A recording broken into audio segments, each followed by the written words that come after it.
కూడా లైవ్లోకి వచ్చే అవకాశం ఉంటుంది. సో వారితో మరి కాసేపట్లో మాట్లాడదాం. ముందుగా శేఖర్ భాష దగ్గరికి వెళ్దాం. శేఖర్ భాష, ఇప్పుడు మీరు ఒక కాజ్తో ఈ పోరాటం స్టార్ట్ చేశారు. స్టార్ట్ చేసిన క్రమంలో ఇది ఒక్కొక్క స్టెప్ ముందుకు వెళ్ళిపోతే ఏకంగా డ్రగ్స్ దగ్గరికి వెళ్తుంది. మీరు ఆ రోజు ఇదే స్టూడియోలో ఇదే లైవ్లో కూర్చున్నప్పుడు కూడా మీరు ఒక మాట అన్నారు, ఆవిడ ఎంతోమంది జీవితాలతో ఆటలాడుకుంటుంది లావణ్య, మీరు అలాంటి వాళ్ళని మీడియా వాళ్ళు ఎందుకు హైప్ చేస్తున్నారు అని. సో ఇప్పుడు అనూహ్యంగా ఈ అమ్మాయి ఎవరైతే బయటకు వచ్చారో, ఈ నేపథ్యంలో లావణ్య చుట్టూ ఇదంతా మీరు చేసిన ఆరోపణలకు బలం చేకూరడంతో పాటు ఈవిడ చుట్టూ పోలీసులు కూడా సీరియస్గా ఇన్వెస్టిగేట్ చేసే అవకాశం ఉంటుంది కదా. చాలా సీరియస్గా ఇన్వెస్టిగేషన్ చేసే అవకాశం ఉంటుంది. అండ్ ప్రూఫ్స్ కూడా మనం సబ్మిట్ చేయబోతున్నాం. ఆల్రెడీ కొన్ని సబ్మిట్ చేసాం. ఈ మూడు రోజుల టైం ఇచ్చారు. 3 రోజుల టైంలో మిగతా ప్రూఫ్స్ కూడా సబ్మిట్ చేస్తున్నాం. అండ్ ప్రూఫ్ సబ్మిట్ చేసే క్రమంలో ఆవిడే మనకి హెల్ప్ చేస్తుంది లావణ్య. యాక్చువల్గా ఈ రాజ్ తరుణ్ లావణ్య అనేది చాలా చిన్న విషయం దీంతో కంపేర్ చేస్తే. చిన్న పిల్లలకి డ్రగ్స్ ఇచ్చి నువ్వు బలవంతంగా నోట్లో కుక్కి నీళ్ళు పోసి డ్రింక్ పోసి అలవాటు చేస్తున్నావు అంటే ఇది ఎంత పెద్ద క్రైమ్. నీ సరదా కావచ్చు, నీ శాడిజం కావచ్చు, నీకు తోడు కావాలని కావచ్చు, ఇట్లా ఎంతమంది జీవితాలు నాశనం చేసావు. ఇది కదా అసలు సిసలైన మనం కౌంటర్ చేయాల్సింది. వీళ్ళు కదా మనం రక్షించబడాల్సిన స్త్రీలు. చిన్న పిల్లలు సార్, 21 ఏళ్ల పిల్లలు ఎలా చేస్తారు అలా? ఇప్పుడు ఆవిడ రెండు బాధితురాలు ఒకసారి స్క్రీన్ మీద చూడండి. ఎస్ సరే, ఆవిడ ఫేస్ చూపించట్లేదు, మేము పేరు కూడా చెప్పడానికి ఇష్టం చూపించట్లేదు మేము, ఎందుకంటే అది కరెక్ట్ కాదన్న ఉద్దేశంతో. ఇప్పుడు ఆవిడ పోలీస్ స్టేషన్కి వచ్చారు, ఆవిడ రావడానికి పోలీసులకు ఫిర్యాదు చేశారు, ఆవిడే కదా. కరెక్ట్. సో ఈవిడే లావణ్య బాధితురాలు. అవును, ఆవిడ రావడానికి కారణం నేను చెప్తా. యాక్చువల్గా అసలు ఆవిడ ఈ డ్రగ్స్ కేసులో ఇలా వస్తుందనే ఎక్స్పెక్ట్ కూడా చేయమను.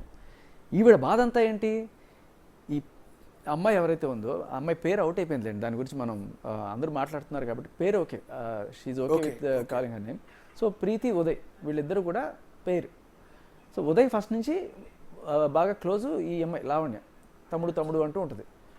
సో అలా ఉదయ్ ఒక రోజున ఈవిడిని పరిచయం చేశాడు 2 ఏళ్ల క్రితం. పరిచయం చేసినప్పుడు ఈవిడ కూడా ఇన్ఫ్లుయెన్సర్, ట్రావెల్ బ్లాగ్స్ ఏదో చేద్దామని చెప్పి ఇద్దరు అనుకొని సరే ఒకసారి వాళ్ళ ఇంటికి వెళ్ళింది. ఇంటికి వెళ్ళినప్పుడు ఫస్ట్ డేనే ఆవిడ తీసుకొచ్చి నోట్లో పెట్టి కోక్ పోసి బలవంతంగా తాగిచ్చేసింది. ఆవిడ 24 గంటలు ఏం తెలియలేదు పిల్లకి. ఏం తాగిచ్చిందండి? కోక్. ఎక్కడైతే ఉమ్మేస్తుందేమో అని, అంటే వీడికి అలవాటేమో ఇలా చేయాలి. నోట్లో పెట్టింది ఏంటి? మెత్ అనుకుంటా. మెత్, MDM దాని పేరు ఏదో. ఓకే డ్రగ్ నోట్లో పెట్టి కోక్ పోసేసింది. Okay. So I think this is how first timer will get introduced. అదే ఆవిడ ప్రాక్టీస్ అనుకుంటా. ఫస్ట్ టైం ఎవరికైనా సరే ఇంట్రడ్యూస్ చేయడం టక్టన్ పెట్టి పోసేస్తారనమాట. అది వాళ్ళ మోడస్ ఆఫ్ ఆపరెండి ఉంటుంది. సో అలా చేసింది. ఈవిడ 24 గంటలు ఏదైంది తెలియలేదు, అట్లా కూర్చుండిపోయింది. 24 గంటలు అలా కూర్చుండిపోయింది టిమ్మాయి. అంటే ఫస్ట్ టైం డ్రగ్ తీసుకోవడం కాబట్టి. ఓకే. తర్వాత 2వ రోజు అప్పటికి కూడా కావాలని అనిపించలేదు అమ్మాయికి.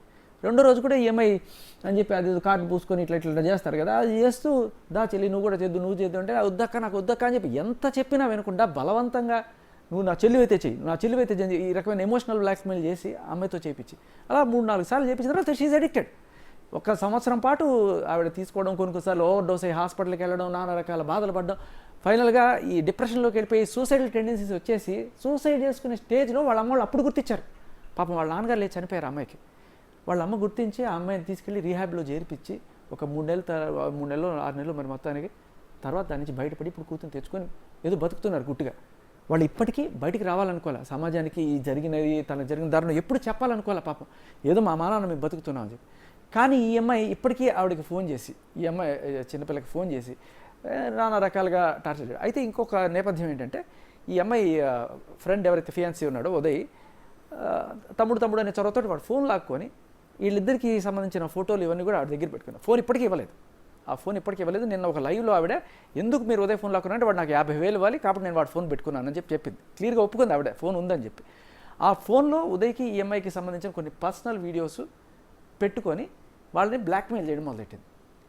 మీరు నేను చెప్పినప్పుడు రావాలి, నేను చెప్పిన పని చేయాలి ఇలా. సో వాళ్ళు జుట్టు ఎలాగో చేతిలో ఉంది కదా అని వాళ్ళు పాపం నో ఆప్షన్, కొంచెం ప్రేమగానే మాట్లాడాలి, ఏమన్నా తేడా వస్తే ఇది అవుతుంది చెప్పి. సో అలా 1 సంవత్సరం పాటు ఎప్పుడు పిలిస్తే అప్పుడు రావాలి ఈ అమ్మాయి. రాకపోతే ఇంటికి వెళ్ళి ఇల్లంతా పగలగొట్టి, కారు పగలగొట్టి నాన్న బీభత్సం చేస్తుంది. సో అలాంటి స్థితిలో ఈ అమ్మాయి ఇంకొక డ్రామా కూడా ఆడిందిట. నేను ప్రెగ్నెంటు, ఎవరు లావణ్య, నేను ప్రెగ్నెంటు, నాకు ఒక డాక్టర్ చెక్కకి వెళ్ళాలి, నాకు వచ్చి కాస్త సహాయంగా ఉండు అని చెప్పి. 10 రోజులైనా డాక్టర్ చెక్కకి వెళ్ళదు, సేవలు చెప్పించుకుంటూనే ఉంటుందట అండ్ డ్రగ్స్ ఇస్తూ ఉంటుంది. ఇలా చేసి ఫైనల్గా ఆ అమ్మాయి మొత్తం జీవితం సర్వనాశనం చేసి మొత్తానికి ఆవిడ బయట పడిన తర్వాత కూడా ఎక్కడైతే పొరపాటున ఇప్పుడు రాజ్ తరుణ్ ఇష్యూ వచ్చింది కాబట్టి, అంటే వీళ్ళు they are so close to Raj Tarun in and out తెలుసు. రాజ్ తరుణ్ ఎప్పుడెప్పుడు కొట్టింది, రాజ్ తరుణ్ అవార్డ్స్ ఎలా పగలగొట్టింది, రాజ్ తరుణ్ అవార్డుతో రాజ్ తరుణ్ తల ఎలా పగలగొట్టింది, ఇవన్నీ వాళ్ళకి ఇన్ అండ్ అవుట్ తెలుసు. వాళ్ళు ఎక్కడైనా సరే పొరపాటున మీడియాకి వచ్చి చెప్తారేమో అని ఒక భయం వీళ్ళలో ఎప్పటి నుంచో ఉంది. అయితే ఈ మధ్య ఒక ఆడియో కాల్ లీక్ అయింది, నిన్నటిది కాదు, ఒక వారం రోజుల క్రితం. ఈ ప్రీతి, చెర్రీ అనో నలుగురు మాట్లాడుకుంటుంటారు, ఈ డ్రగ్స్ మాకు ఎలా అలవాటు చేస్తుంది ఈవిడ, ఇదంతా కూడా వాళ్ళు ఆ నేపథ్యం అంతా చెప్పుకుంటూ వచ్చారు. దాంట్లో అదొక్కసారి లీక్ అయ్యేటప్పుడు ఈ అమ్మాయికి ఒక గూగుల్ పట్టుకుంది లావణ్యకి. అమ్మో ఎవరు లీక్ చేశారు, వీళ్ళు లీక్ చేశారా, వాళ్ళు లీక్ చేశారా, ఏమైనా సరే నేను వీళ్ళని బెదిరించి చెప్పు చేతల్లో పెట్టుకోవాలి అని చెప్పి ఈ అమ్మాయికి ఫోన్ చేసి, ఆ ఉదయ్కి ఫోన్ చేసి బెదిరించడం, నేను మీ ఆడియోలు మీ వీడియోలు బయట పెడతా ఏదైనా తేడా చేసి అంటే. రాజ్ తరుణ్కి సంబంధించి ఒక్క పాజిటివ్ మాట్లాడకూడదు. బేసికల్ అది ఆవిడ పాయింట్ ఆఫ్ వ్యూ. ఈ డ్రగ్స్ నేపథ్యం వస్తుందని ఆవిడ ఎక్స్పెక్ట్ చేయాలి. రాజ్ తరుణ్కి సంబంధించి ఈ గొడవలు వీటిలోనూ వాళ్ళకి క్లియర్గా తెలుసు రాజ్ తరుణ్కి వీడికి పెళ్లి కాలేదని, రాజ్ తరుణ్ని మస్తాన్ సాయికి తమ్ముడు అని చెప్పి ఇంట్రడ్యూస్ చేసిందని, ఇవన్నీ వాళ్ళకి తెలుసు. వాళ్ళు ఎక్కడ చెప్తారో మీరు ఇన్వాల్వ్ కాకండి అని చెప్పి హెచ్చరిస్తూనే ఉంది. ఆ హెచ్చరిక మామూలుగా అక్కడ దాకా ఉంది. కానీ ఒకానొక రోజున నేను నా పర్సనల్ ఇన్వెస్టిగేషన్లో భాగంగా ఎవరెవరైతే ఉన్నారో వాళ్ళందరికీ మెసేజ్ చేస్తున్నా. ఆ ఆడియోలో బన్ను, శివ, ఇంకా కొంతమంది పేర్లు వినబడ్డాయి. ఎవరెవరు వీళ్ళని కనుక్కొని వాళ్ళకి మెసేజ్ చేస్తున్నా. కొంతమంది పాజిటివ్గా చెప్తున్నారు, కొంతమంది తప్పించుకుపోతున్నారు. ఆ బన్ను అనేవాడిని అడిగా, అరే నువ్వు ఆ రోజు అక్కడ ఉన్నావు కదా, అంత గొడవ జరిగినప్పుడు ఏం చేసావు, ఏం జరిగిందంటే నాకేం గుర్తులేదు సార్, నాకేం తెలియదు సార్ అన్నాడు. పోయి మళ్ళీ లావణ్యకి చెప్పాడు ఆ విషయం. సరే చెప్తే చెప్పుకున్నాడు. అలాగే ఈ దీంట్లో కొంతమంది నాకు క్లూస్ ఇస్తున్నారు, సార్ భయ్యా నువ్వు వీడిని గెలుకు, వీడి దగ్గర నుంచి నీకు బోల్డ్ ఇన్ఫర్మేషన్ వస్తుందంటే అలా నేను సాయి అంటున్నాను, ఉదయ్ ఇప్పుడు ఎవరైతే నాకు అసలు ఈ అబ్బాయి ఎవరో ఏంటో తెలియదు. ఆ పేరు మాత్రం పెడితే ఆ ఉదయ్కి జస్ట్ ఇన్స్టాగ్రామ్లో హాయ్ అని పెట్టా, జస్ట్ హాయ్ పెట్టా. ఆ ఒక్క హాయ్ ఏం చేసిందంటే వాడు ఆ హాయ్ శేఖర్ భాష నుంచి హాయ్ అని వచ్చింది అని చెప్పి ప్రీతికి షేర్ చేసుకున్నాడు. ప్రీతి వెళ్ళి లావణ్యకి చెప్పింది, ఇట్లా అక్క శేఖర్ భాష హాయ్ పెట్టాడని. మీరు నిన్న ఆడియో కాల్ వినొచ్చు. ఆమె ఇంకా టెన్షన్ మొదలైంది, వీడు తీగలాగుతున్నాడు, మొత్తం ఇప్పటిదాకా బోల్డని ఎవిడెన్స్లు పట్టుకొచ్చాడు, మీరు పొరపాటున ఏమైనా చెప్పేస్తారేమో, ఏమైనా ఇచ్చేస్తారేమో అని చెప్పి ఆవిడకి మొదలైంది. ఆ కాల్లో క్లియర్ కట్గా ఆ కాన్వర్జేషన్ మీరు వినొచ్చు. ఆ తర్వాత అక్కడితో అది వారం క్రితం జస్ట్ నేను హాయ్ పెట్టినప్పుడు జరిగిన డిస్కషన్. కానీ తర్వాత అప్పటి వరకు మీకు ఉదయ్ కానీ ప్రీతి కానీ బాధితురాలు కానీ మీకు తెలియదు, ఎవరు తెలియదు. నేను ఊరికి ఎవడే ఉదయ్ ఎవరో కనుక్కోమని చెప్పి జస్ట్ హాయ్ పెడితే వాళ్ళు రెస్పాండ్ వాళ్ళని అది ఆ ఉదయ్ ఈవిడికి చెప్తే ఈవిడ ఆవిడికి చెప్పి ఆవిడ ఆల్రెడీ భయంలో ఉంది, శేఖర్ భాష ఏం పట్టుకొస్తాడో ఏం తీసుకొస్తాడో అని రోజుకు రోజు కొత్తగా పట్టుకొస్తున్నాం కదా. ఆ భయానికి వాళ్ళని ఇంకా బెదిరించడం మొదలెట్టింది. ఫస్ట్ డే, సెకండ్ డే, ఇంకా ఏ స్టేజ్కి వెళ్ళిపోయిందంటే ఈవిడ బెదిరింపు ఈ ప్రీతి అనే అమ్మాయి పేరు మీద ఫేక్ అకౌంట్ ఒకటి క్రియేట్ చేసి ఆ ఫేక్ అకౌంట్ కింద ఈ వీళ్ళ ఫోన్లో ఏవైతే ఉన్నాయో ఆ ఫోటోలు అన్నీ కూడా పెట్టడం, ఆ వీడియోలు పెట్టడం, దాని కింద నీచమైన కామెంట్స్ పెట్టడం, ఇవన్నీ ఒక రోజు రాత్రిన చేసి వీళ్ళని ట్యాగ్ చేసి వీళ్ళు చూసేట్టు చేసి వాళ్ళు కంగారు పడిపోయి ఫోన్ చేస్తే నా దగ్గర లేదు, ఎవరో అమ్మాయికి ఇచ్చేసాను నీ ఫోను, ఆ అమ్మాయి పెడుతుందేమో అని ఇలాంటివి. సో మీరు కనుక పొరపాటున వస్తే అవి ఇంకా దారుణంగా వస్తాయేమో జాగ్రత్త అని చెప్పి ఇండైరెక్ట్గా బెదిరింపు చేసి డీయాక్టివేట్ చేసింది. అంటే ఒక బెదిరింపు ధమ్కి ఇచ్చింది అనమాట. వీళ్ళకి ఎన్నాళ్ళు మనకి కుక్క బతుకు, ఎన్నాళ్ళు ఈ దాస్యం అని చెప్పి వాళ్ళకి అప్పుడు రియలైజేషన్ వచ్చి ఈ చావరేవో ఇంకా ఈ వల్ల కాదు, రోజు ఈవిడికి ఊడిగోయం చేస్తూ దాస్యం చేస్తూ ఈ బ్లాక్మెయిల్ ఎన్నాళ్ళు వద్దు, బయటికి వెళ్దాం, మీడియా ముందుకు వద్దాం అనుకున్నారు. శేఖర్ భాష నిలబడ్డాడు, నమ్మకం ఉందని చెప్పి అప్పుడు శేఖర్ భాషని ఉదయ్ సంప్రదించడం జరిగింది.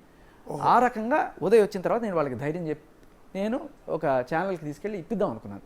కానీ ఆ ఛానల్లో ఏం జరిగిందంటే అదేదో స్వామి చెప్పినట్టు అసలు విషయం పక్క పోయి ఈ మున్సిపాలిటీ పంపుల కాడ బిందులు వేసి కొట్టుకుంటారు చూడండి, ఆ టైప్లో చిల్లర డిస్కషన్ జరిగి అసలు విషయం బయటికి రాకుండా, అంటే ఆయన లాయర్ గారు అంత విజ్ఞత కలిగిన ఆయన మాట్లాడిన భాష కాదు ఈవిడ చేయాల్సిన పనులుగా నేను క్వశ్చన్లు అడుగుతున్నాను, క్వశ్చన్ చెప్పచ్చు కదా.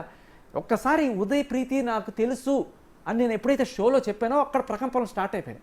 ఏదో రకంగా రచ్చ చేసి ఇది రాకుండా ఆపేయాలని చెప్పి ఆవిడ చెప్పేసరడం కానీ ఆయన నీచమైన భాష మాట్లాడడం కానీ ఇవన్నీ కూడా అంటే జస్ట్ దీన్ని సర్ప్రైజ్ చేయడం కోసం ఈ హడావుడి నడుస్తుంది. అంటే ఈ ఛానల్ వాళ్ళు కూడా దీని ఇంపాక్ట్, దీని ఇంటెన్సిటీ రియలైజ్ కాల వాళ్ళు అప్పటికి అసలు ఏమిటి అనేది. అరే వినండి భయ్యా అంటే పాపం అమ్మాయి చిన్నగా చెప్తుందో ఒక పక్క వీళ్ళు రచ్చ చేస్తున్నారు. సరే ఇక్కడ ఇది వ్యవహారం తేలేదు కాదు, ఈ అమ్మాయి భయపడి ఉంది, ఆ అమ్మాయి చెప్పుకోవడానికి వాయిస్ మనం కల్పించాలి ఒక ప్లాట్ఫామ్. ఇలా మనం బెదిరించేస్తే ఆ అమ్మాయి వచ్చే అమ్మాయి కూడా రాదు కదా అని చెప్పి నేను క్లియర్ కట్గా వేరే ప్రైవేట్ ఛానల్ ఒక వేరే యూట్యూబ్ ఛానల్కి తీసుకెళ్ళి క్లియర్ కట్గా అమ్మాయి ఏం చెప్పాలనుకుందో మొత్తం చెప్పించి ఆ అబ్బాయి కూడా ఏం చెప్పించి అప్పుడు రిలీజ్ చేశాను నేను. సో తర్వాత ఇది ఆ అమ్మాయికి విషయం తెలిసింది, అప్పటికి కూడా బెదిరిస్తుంది, మీరు ఇంకా ప్రూఫ్లు కానీ ఆడియో ఇప్పుడు ఏదో మాట్లాడారు బట్ ఏదైనా వీడియో ప్రూఫ్లు కానీ ఆడియో రికార్డులు కానీ మీరు ఏదైనా సరే బయట పెట్టారంటే అది చేస్తా ఇది చేస్తా అని చెప్పి ఇండైరెక్ట్ బెదిరింపులు వస్తూనే ఉన్నాయి. అయినా కూడా నేను చెప్పా అయిపోయింది ఇంకా బెదిరింపు అనేది మీరు జీవితంలో మర్చిపోండి, ఇలా జీవితకాలం ఏడుస్తూనే ఉంటారు మీరు రాకపోతే అని చెప్పి వాళ్ళకి ధైర్యం చెప్పి నార్సింగ్ పిఎస్ తీసుకెళ్ళి ఆ అమ్మాయి జరిగిందంతా చెప్పి కంప్లైంట్ ఇచ్చింది. ఇప్పుడు ఇంత చేస్తావా అని చెప్పి రాత్రికి రాత్రి ఆ అమ్మాయి దగ్గర ఉన్న ఏమీ లేవు, బేసికలీ చెప్పాలంటే ఏమీ లేవు. బట్ ఆ అమ్మాయి ఫోటో ఏదో గంజాయికి సంబంధించిన ఏవో 4-5 నిజంగా ఆ ఫోటోకి దీనికి సంబంధం కూడా లేదు. మాకు కూడా వచ్చినాయి యాక్చువల్లీ.